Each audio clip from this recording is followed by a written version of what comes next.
m'en donné délégation, en rappelant que le pôle de formation de recherche en santé, donc le PFRS, est un lieu qui se veut par nature interdisciplinaire, partant du principe que, vous le savez toutes et tous, la santé rencontre un certain nombre de sujets qui sont, au-delà des compétences médicales, des débats de société. Que ce soit dans le domaine de la PMA, que ce soit dans le sujet de la fin de vie, dans le sujet du don d'organes, sachant qu'aujourd'hui, notre sujet croise un peu l'ensemble de ces thématiques. Bien évidemment, le citoyen a son mot à dire. Alors vous êtes à la fois étudiant et citoyen. Et donc, de ce point de vue-là, vous avez votre mot à dire, vous avez des choses à comprendre, et les journées de dialectique sont des journées qui ne sont pas des journées de prosélytisme, mais des journées de compréhension, afin que chacun se fasse sa propre idée du sujet. Derrière ça, vous êtes aussi des professionnels du soin, pour certains d'entre vous, et donc ces questions pourront se poser à vous, du moins la réflexion éthique vous aidera à cheminer dans les parcours avec vos patients.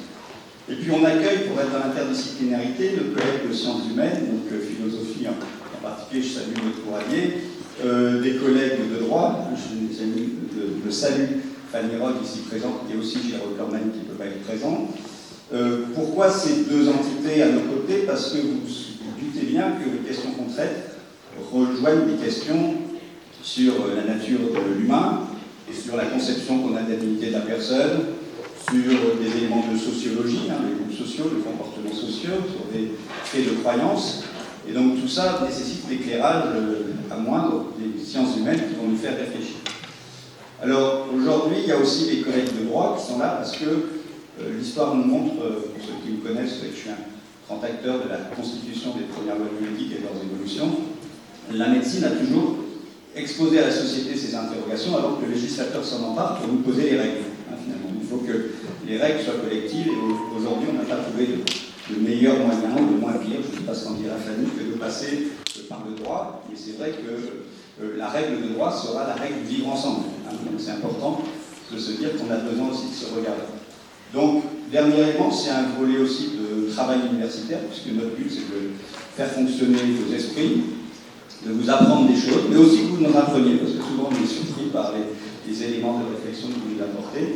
Et donc c'est pour ça qu'a priori on va passer une bonne après-midi ensemble. Alors je me permets de saluer à ma gauche le professeur Vincent Lavé qui vient de Rennes et qui est une des personnes, alors tout à l'heure je me disais pionnière, alors pas pionnière parce qu'il me disait, il va dire beaucoup d'humilité qu'il n'avait pas encore réalisé, mais il n'empêche que c'est un de ceux qui porte le projet qui nous concerne.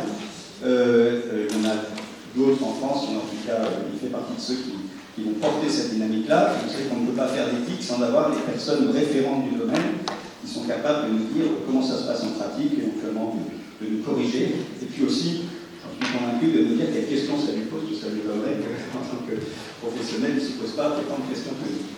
Donc le rôle du grand témoin, c'est éventuellement, je vous donne l'arrêt du jeu, parce qu'on n'a plus le temps de travailler ensemble, on fait là. Non, on est surtout super cool, l'idée c'est d'intervenir en cours, s'il y a besoin d'intervenir pendant le débat. Et puis à la fin, on fera une table ronde autour de lui où il nous exposera son retour d'expérience, ses interrogations, peut-être ce qu'il a pensé de nous. Tout ça nous amenant aux alentours de 19h. Et là, je suis sur un parcours un peu moins drôle, 18h, 18h30. Ça dépendra de nous, parce que des fois, beaucoup de questions finiront avant. Alors, les maximum 18h30. Je sens très bien l'enfant dans ces cas. Mais non, ce que je veux dire par là, c'est que ça, c'est le cadre. Je parle au moins pour nos étudiants en médecine, je pense aussi pour les étudiants en santé en global. Droit, je n'ai pas d'autorité sur eux, et sciences humaines non plus. Mais philo, mais quand même, l'idée c'est de rester jusqu'au bout. Je comprends que certains aient des contraintes, parce que finalement, c'est à la fin de l'ensemble aussi de l'après-midi qu'on comprend tout. Souvent, c'est comme ça que ça se passe.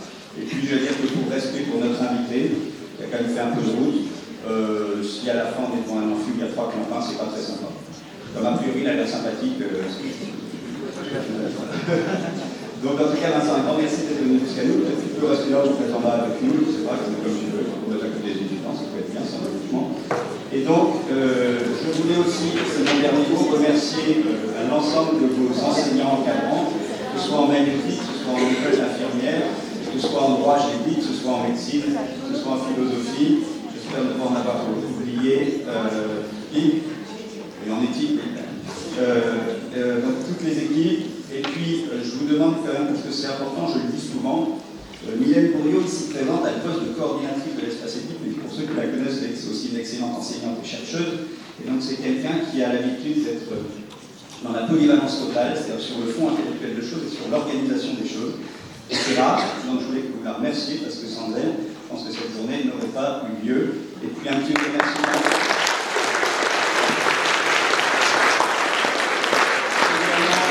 Également un bras comme ça à tous mes collègues et amis de l'espace éthique et du groupe d'éthique clinique du CHU, parce qu'on a des liens importants. Donc Clément Caliba, le président des ordres dessinés du groupe d'éthique clinique du CHU, Gérald Viquenal, Cyril, et puis un petit remerciement à Nathalie Briel pour l'école de sa femme, je ne l'ai pas mentionné, et à Tommy qui se plante toujours derrière ses caméras et ses écrans. Donc Tommy, c'est le guide de service de l'espace éthique, plus près de vous que de moi en termes d'âge, donc vous pouvez également tous les applaudir.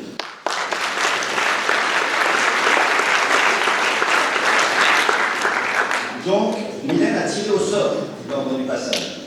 Parce qu'on s'est dit, si on fait passer les médecins avant, ça va être une catastrophe. Voilà. Ensuite, on s'est dit, si on fait passer le droit en tout premier, ça ne nous semblait pas très logique, parce qu'on pensait que le droit pouvait rebondir sur pratique. Bref, c'est purement un peu le hasard. Donc, c'était plutôt le collègue des sciences infirmières qui devait démarrer. Ensuite, on aura les collègues de maïeutique, ensuite médecine, droit, philosophie. Ensuite, on finira par les étudiants de master éthique. Juste un petit élément aussi technique. On vous filme. Tout le monde ne s'est pas opposé à être filmé en termes de droit à l'image. Je vous dis que si des personnes ne pouvaient pas être filmées, c'est un peu compliqué dans un amphi. Donc la seule façon que vous avez de rester discret, si vous ne voulez pas être repéré, c'est de ne pas prendre la parole et de vous planquer. Voilà. Mais a priori, si vous dites à vos parents que vous êtes dans un amphi à la fac, c'est mieux que d'être ici qu'ailleurs. Donc, ceci dit, c'est sérieux. Hein, s'il y a des gens qui veulent pas acquis le droit d'image, je vous demande qu'ils viennent nous le dire, parce que c'est partie du respect de la liberté de chacun. Donc, allez, on va démarrer. Mesdames, mesdemoiselles, à vous. Merci beaucoup, parce que démarrer, c'est toujours le petit challenge au début. Mais je leur dis.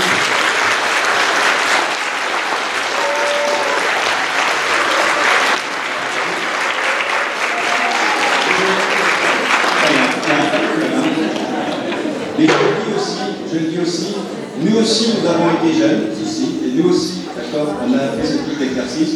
Donc il y a beaucoup de bienveillance, aucun jugement, et on est sûr d'apprendre beaucoup de choses de vous. Donc je vous cède le micro. Déjà, bonjour à tous. Donc je me présente, je m'appelle Clara Nseke, je suis étudiante infirmière en deuxième année. Bonjour, moi c'est Juliette Legrand, étudiante en deuxième année également. Et Jeanne Degré, étudiante en deuxième année d'infirmière également. Donc nous sommes ravis de pouvoir vous présenter le fruit de notre réflexion qui tourne autour de ce sujet très intéressant du don d'organes de vivant à vivant. Je vous laisse dérouler.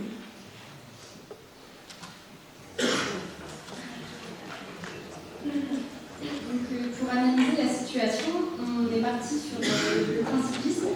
Donc, le principisme, par définition, n'est pas une approche subordonnée au principe, mais une démarche guidée par la discussion de ces principes. Donc, afin de mettre en valeur les principes qui sont l'autonomie, la bienfaisance, la non-malfaisance et la justice, on a décidé de suivre 3 étapes. Donc, la première, c'est la visée éthique, qui est en fait le contexte de la situation et les éléments importants qui vont permettre d'amener le dilemme. Donc, le dilemme sera déterminé à l'aide de 4 principes éthiques. Ensuite, nous avons le crible de la norme, qui correspond lui à ce qui est charte pour législation, code de déontologie, connaissances théoriques et procédures. Et enfin, nous avons la sagesse pratique qui concerne en discussion des échanges afin de procéder à la réponse la moins mauvaise possible. Et comme dit Philippe Le Sandra, l'éthique représente en quelque sorte la manière de rendre le tragique un peu moins tragique.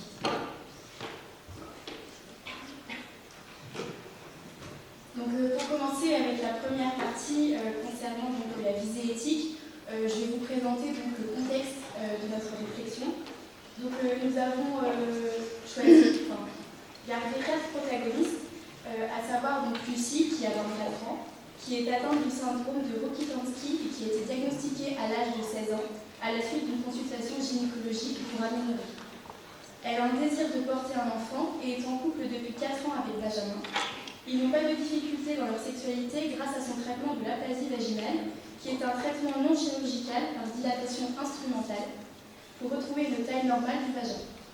Elle et son compagnon se sont rendus en consultation dans un centre spécialisé pour avoir des informations sur le don et la greffe d'utérus. C'est lors de ce rendez-vous qu'ils ont su qu'Amélie et Emma sont des donneuses potentielles. Les deux prochains protagonistes donc, sont la mère d'Amélie et son compagnon Olivier. La maman d'Amélie a donc 39 ans, elle a 2 enfants, donc Lucie et Emma. Et son nouveau compagnon Olivier, qui n'est pas le père des 2 enfants d'Amélie, qui a 40 ans et qui est sans enfant, et donc il manque aucun enfant en commun. Donc la maman de Lucie souhaite donner son utérus à sa fille. Il faut savoir cependant qu'à partir de 40 ans, une grossesse est considérée un risque et que la faisabilité pour que cette grossesse arrive à terme est seulement de 5%. Et enfin, la 4e protagoniste, Emma, donc la sœur de Lucie qui a 21 ans, qui dit être sûre de ne pas vouloir avoir d'enfant. Elle veut également donner son utérus à sa sœur Lucie, mais on n'a pas de connaissance sur son statut matrimonial dans le sujet qu'on nous a donné. Emma n'a donc pas ce souhait d'avoir d'enfant, contrairement à ce que peut avoir sa sœur Lucie. Donc pour revenir un petit peu sur le syndrome de Rokitansky, qui a été diagnostiqué à Lucie, c'est un syndrome congénital qui est caractérisé par une aplasie de l'utérus et du vagin. Et en gros, les organes génitaux sont normaux, le développement des seins et la pilosité est également normal. Les ovaires ont une fonction normale, mais ils ne sont pas à la place habituelle. Donc voilà, ça touche une femme sur 450 000 et c'est souvent diagnostiqué par une échographie ou une IRM. Et le diagnostic est posé à l'adolescence, comme pour Lucie. Donc maintenant, je vais revenir sur les 4 principes. Donc, tout d'abord, l'autonomie, c'est le fait de respecter le choix des donneuses et de la receveuse, de s'assurer du consentement libre et éclairé de ces derniers. L'autonomie peut se décliner en 3 aspects, l'autonomie d'action, l'autonomie de pensée et l'autonomie de volonté. En ce qui concerne la bienfaisance, c'est assurer le bien-être, porter assistance aux personnes, les accompagner dans leurs différentes démarches et les informations qu'on peut leur donner. Donc c'est la protection des usagers en recherchant leur motivation et leur éligibilité aux dons. Donc Amélie est prête à donner son utérus pour que sa fille puisse avoir un enfant et sa sœur Emma l'est aussi. Pour le principe de non-malfaisance, il consiste à ne pas nuire intentionnellement, de préserver la personne de tout préjudice intentionnel et de s'assurer que les donneurs ne sont pas sous contrainte, connaître les motivations des personnes de la famille et que chacun soit au courant des risques à long terme. Donc le principe de non-malfaisance serait par exemple de ne pas nuire à Lucie qui souhaite accéder à son souhait d'avoir une grossesse et de devenir maman. Pour le principe de justice, c'est la répartition équitable entre les bénéfices et les risques. Donc, il fait référence à la loi du 4 mars 2002. Aucun acte médical ni aucun traitement ne peut être pratiqué sur le consentement libre et éclairé de la personne et le consentement peut être retiré à tout moment. Donc, le principe de justice fait également référence à l'équité, notamment pour Lucie, d'avoir elle aussi une grossesse. Pour finir avec cette première partie sur la vie éthique, nous allons vous présenter notre dilemme. Donc nous proposons le principe de bienfaisance et celui de non-malfaisance. Et donc notre dilemme est: peut-on privilégier le désir de grossesse de Lucie au détriment d'une potentielle grossesse de sa sœur ou de sa mère? Donc pour ce faire, tout en suivant la méthodologie qu'on vous a présentée, nous commençons par le crible de la norme.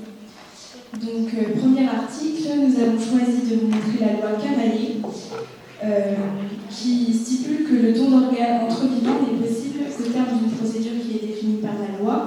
En France, le don d'organes et de tissus est régi par les lois de bioéthique. Donc chacun est présumé donneur, sauf en cas de refus de son vivant. Et elle pose également 3 principes qui sont le consentement présumé, la gratuité du don et l'anonymat entre le donneur et le receveur. Ensuite, on fait de nouveau référence à la loi du 4 mars 2002, qui est la loi relatant du droit des patients hospitalisés et qui fait référence à la notion de consentement libre et éclairé du patient. Donc, d'après l'article 11, aucun acte médical ni aucun traitement ne peut être pratiqué sans le consentement libre et éclairé de la personne et ce consentement peut être retiré à tout moment lorsque la personne est hors d'état d'exprimer sa volonté.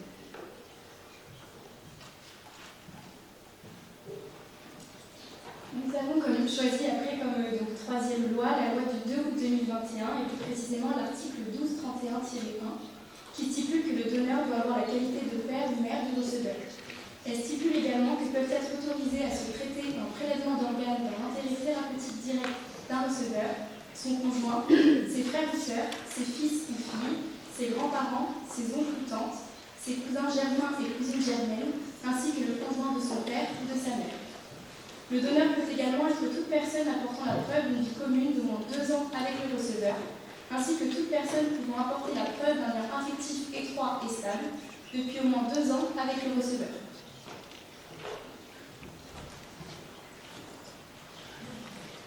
Pour continuer, le Code de la santé publique stipule qu'il y a la nécessité d'un comité d'éthique.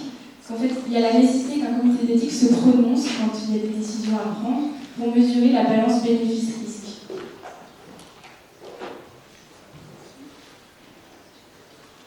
Ensuite, on a choisi de prendre les avis que l'Académie nationale de médecine a donnés. Ça a été rapporté par Roger Henrion et Jacques Miliez le 23 juin 2015. Donc, ils ont relevé que la première grossesse utérine par transplantation a été réalisée et que ça a été un succès. Ils ont insisté sur la complexité de l'acte chirurgical, également du dilemme du choix entre une donneuse en état de mort cérébrale ou décédée et une donneuse vivante. Ils ont également apporté les indications de la receveuse à recevoir cette greffe. Le traitement prenant des immunosuppresseurs avant et pendant la grossesse avec les complications qui en découlent. Il y a également un interrogatoire sur l'avenir de l'enfant à moyen et long terme ainsi que son développement psychomoteur et de son système immunitaire. Et enfin, la chirurgie reste encore actuellement au stade expérimental. Et il y a également le comité d'experts qui lui précise la recherche de consentement du donneur et informe au préalable le donneur sur les risques encourus et les conséquences éventuelles du prélèvement. Pour finir sur notre méthodologie, on va arriver à la 3e partie qui est la sagesse pratique.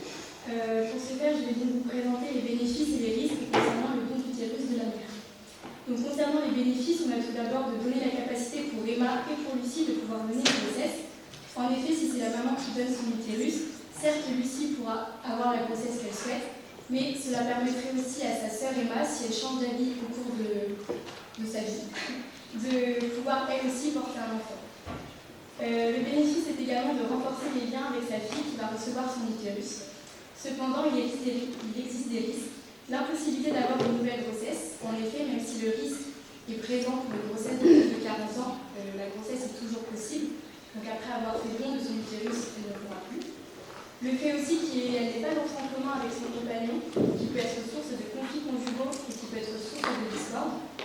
Le possible rejet de la greffe. Il existe aussi des risques de répercussions psychologiques avec un possible sentiment de culpabilité pour la mère. Et enfin, les risques liés à l'intervention, tels que l'hémorragie et l'infection, mais également le risque lié à l'anesthésie.